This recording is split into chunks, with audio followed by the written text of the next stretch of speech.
So tell us, why HomeAid? Why HomeAid Northern Virginia? Why are you so driven for HomeAid Northern Virginia? Because you are driven.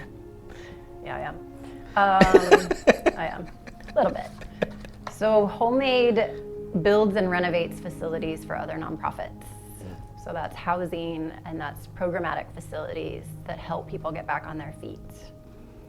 I stumbled on HomeAid when I took this job. I moved to the area and found the job a couple months later and did not really know much about homelessness, not any more than anyone else.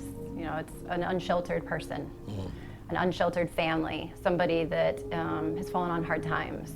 But I didn't know the depths or the reasons behind homelessness until I started at HomeAid and really understood the continuum of care, you know, how it happens, that people don't choose to be homeless.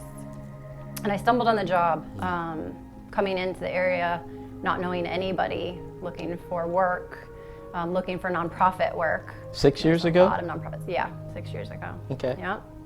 I started at HomeAid a few months after moving here. I'll talk about a learning curve, like when we cover 9 counties and municipalities, scheduling project meetings, I learned the hard way where things were. When you schedule a meeting in Alexandria and one in, you know, Fauquier County or something, but the work we do, being able to bring companies and nonprofits to the table to do work for human beings. And that's, you know, homelessness is so much bigger than the word homeless because or would otherwise be homeless. And there's so many reasons behind the why. You know, domestic violence, and there's been an incredible uptick in domestic violence. It's staggering in the last year because of the isolation and people being home with their abusers and the stress of it all. It's former incarceration, it's sex trafficking, it's drugs, it's mental health issues. There's so many reasons. It's the loss of a job, divorce, something that people, you know, a lot of times if you don't know what you don't know, and if you believe that that can't happen to you, and something, you know, divorce, I don't even know what the statistics are on divorce, especially now in a pandemic. Right. I think they're pretty high. Yeah. That can happen to anyone. Yeah. Which can leave you with a one-income household and children that need to be fed and need daycare and need so many things. And you don't think that that's going to happen to you until it does, and you need the help. And all these service providers are doing really hard work.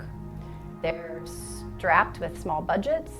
And so what we bring to the table is incredibly valuable. And I love the work. I love seeing us come in and talk to a nonprofit about having, whether it's not even necessarily a dream, it's a need. It's, hey, we have this property, but it's falling apart. We want to put a family in here that's experiencing homelessness, but it's not safe, it's not stable, and it's certainly not dignified. Well, we get to make it that way. Yes. And we get to do it for a fraction of the cost. So it's beautiful. It's really beautiful.